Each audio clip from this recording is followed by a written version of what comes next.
He was standing there, yelling again, arms crossed, voice echoing through the laundry room like a broken record. I was just folding his shirts, pretending to listen, when he said the one thing that flipped a switch inside me. That day I stopped being silent.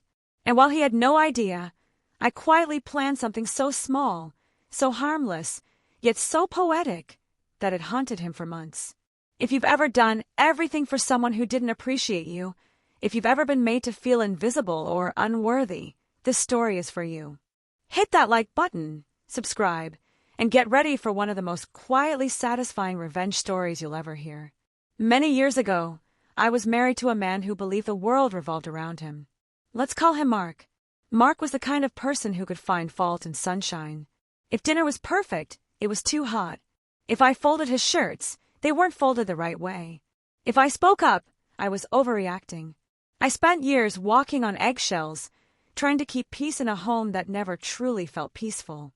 He wasn't violent. He wasn't cruel in the loud, obvious way people think of.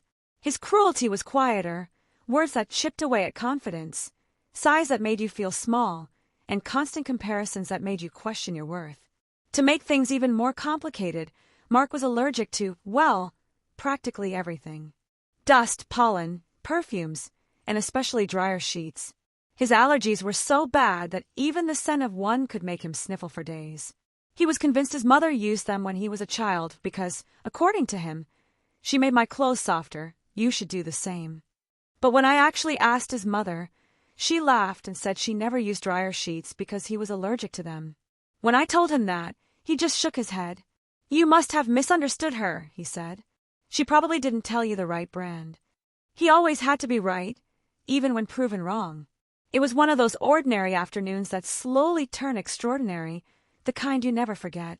I had just finished loading the washer and was moving a clean batch of laundry into the dryer. The steady hum of machines was the only comfort I had that day. That's when Mark walked in. He started complaining.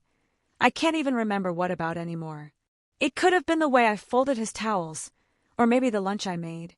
His words blended together like white noise. I'd learned to tune them out for my sanity. But then, mid-complaint, he said something that pierced right through me.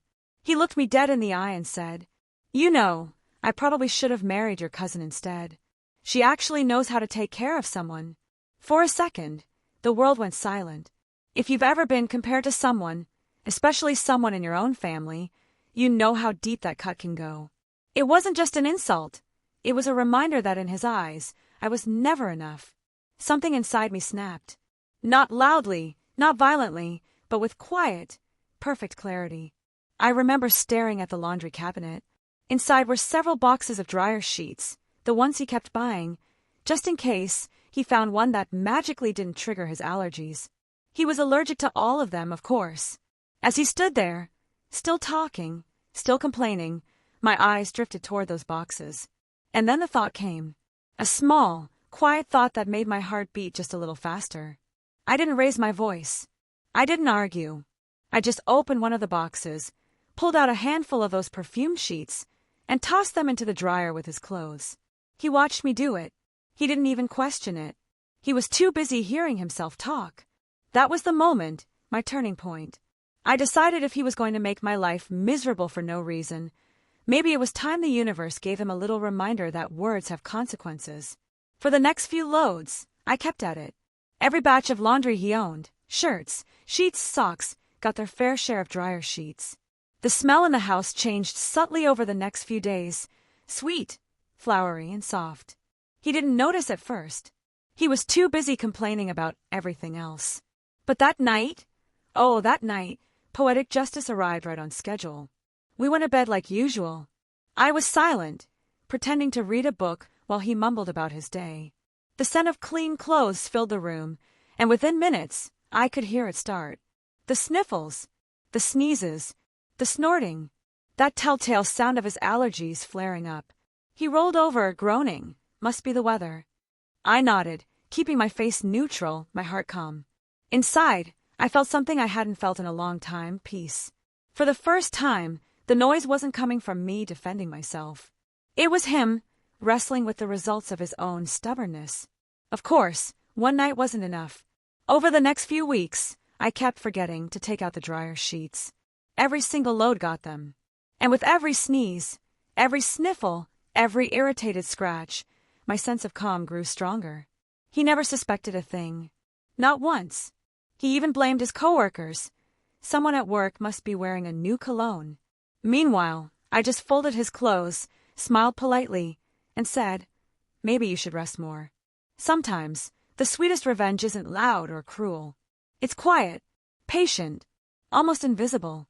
It's the kind that leaves no trace, except the faint scent of dryer sheets. A few weeks turned into months. He developed what he called a mysterious seasonal allergy. His doctor couldn't figure it out. He tried changing his diet, taking new medicines, everything except admitting that maybe, just maybe, his beloved dryer sheets were the problem. I kept doing laundry like always, pretending to listen to his daily rants. Every time he sniffled or scratched his arms, I felt a small sense of poetic balance in the world.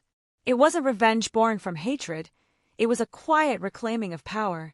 He had spent years making me feel powerless in my own home, and now, without a single word, I reminded him that peace is not weakness.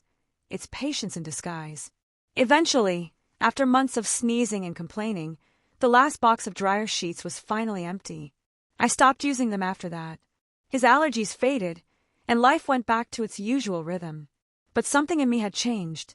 I stopped trying to please someone who didn't want to be pleased. I started finding joy in small acts of independence. Things like reading late into the night or visiting family without asking permission. And not long after, I found the courage to leave. It's been decades since that day. The marriage ended, the house is long gone, and I've built a life that finally feels like mine. But every now and then, when I walk down the cleaning aisle at the grocery store and catch a whiff of that familiar, flowery scent, I smile. It's not bitterness. It's not even pride.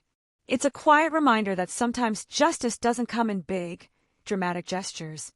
Sometimes it comes in the form of a soft, sweet-smelling dryer sheet, and a moment of peace for someone who finally realized their own worth. If that story made you smile, hit that like button and tell me in the comments. What's the most satisfying act of small, poetic justice you've ever seen? And of course, subscribe for more stories that prove one simple truth. No matter how long it takes, karma always finds a way.